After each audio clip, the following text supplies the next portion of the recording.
textbooks are going to tell you kids that you have an appendix that is vestigial. You don't need it anymore. That's a lie. You need your appendix. The appendix is part of your immune system. Here's an article on the web from University of Chicago. Ask a scientist.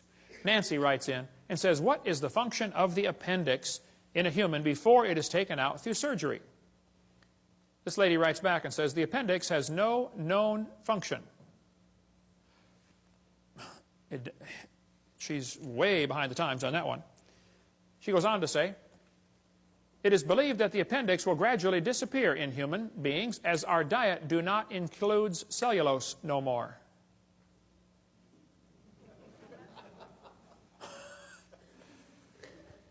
Our diet do not include cellulose no more. University of Chicago. Wow. Good place to get an education. Not in English, apparently. But in the first place, this is not true, okay? The appendix is part of your immune system. You need your appendix. The appendix activates killer B cells like your thyroid activates killer T cells. It's true you can live without your appendix. That's true. You could live without both your legs and both your arms and both your eyes and both your ears also. Doesn't prove you don't need them. If you take your appendix out, you got a much better chance of getting all sorts of diseases.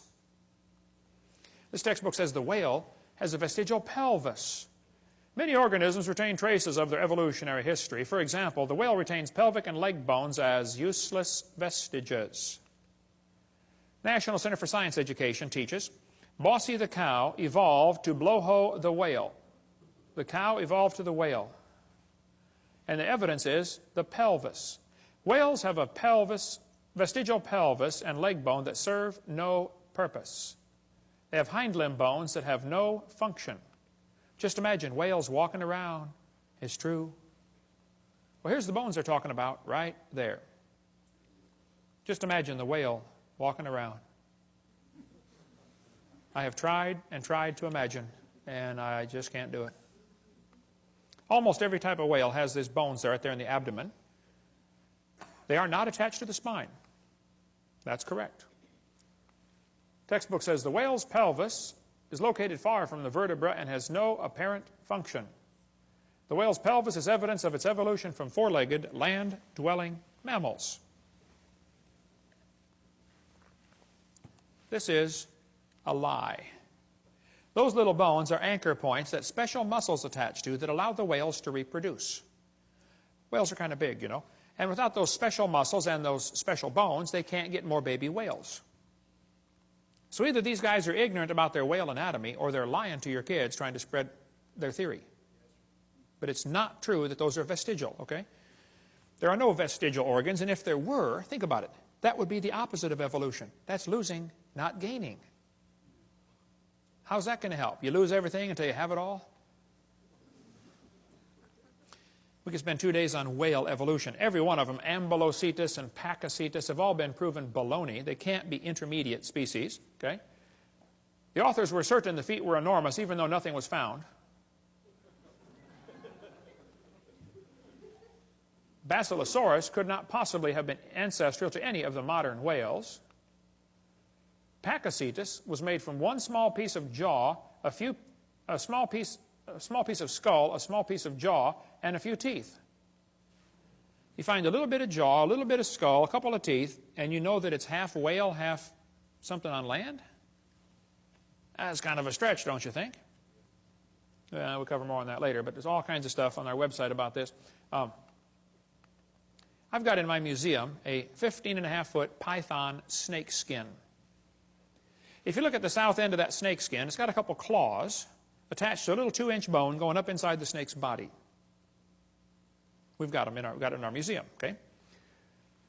Textbook says, see, boys and girls, this is a vestigial structure. The boa and the python have these little tiny claws.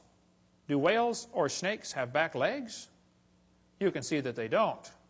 Yet, both animals have vestigial hip bones and leg bones where legs may once have existed. This is a lie. This textbook says they have reduced hind legs, rudimentary hind legs of a python snake. You've got to be kidding. Those little claws are used in mating, okay? The snake doesn't have any arms, and you can't talk and say, scoot over, honey, okay? This has nothing whatsoever to do with walking on land. It has to do with getting baby snakes. So once again, somebody's real dumb about their snake anatomy, or they're lying to your kids trying to spread their theory. This textbook shows the coccyx, the human tailbone, and Discover magazine, and it says, that's all that's left of the tail that most mammals still use. Humans have a tailbone that is of no apparent use. I was in a debate in Huntsville, Alabama, against the president of the North Alabama Atheist Association. He got up in front of God and everybody and said, folks, I've got proof for evolution. Humans have a tailbone they no longer need.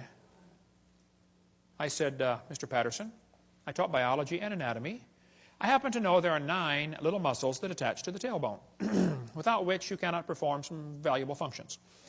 I won't tell you what they all are, but trust me, you need those muscles. I said, now, if you think the tailbone is vestigial, I, Kent Hovind, will pay to have yours removed. Bend over. Critical thinking, this book says, 2005 edition. At the end of your backbone is a coccyx, a few small bones that are fused together. Could the human coccyx be a vestigial structure? Or is it the start of a newly evolving structure? That's thinking critically. They give the kids 2 answers, 2 options, both of which are wrong. There's a third option, you know. Maybe it's fine just like it is. Notice they don't give that as an option, do they? Maybe it was designed to support your colon and support your lower back for posture when you sit, and 5 or 6 other things you can read your Gray's Anatomy about. Okay? They say, aren't babies born with tails once in a while? No. Well, that baby's got a tail right there. No, he doesn't. It's not a tail. That's just fatty tissue. There's no bone, no muscle, no cartilage. It's not even lined up with the spine. It has to do with the way the baby develops inside the mother. There's fat around the nervous system to protect it until the bone grows around it. Generally, the fat is resorbed into the system as the baby grows and develops bone. But on extremely rare occasions, the fat is excluded outside the body like a big wart. So what you do, you cut it off, sew it up, put a diaper on the kid, and send him home. It's just nothing like it's just like a wart. That's all it is. Cut it off. It's not a tail.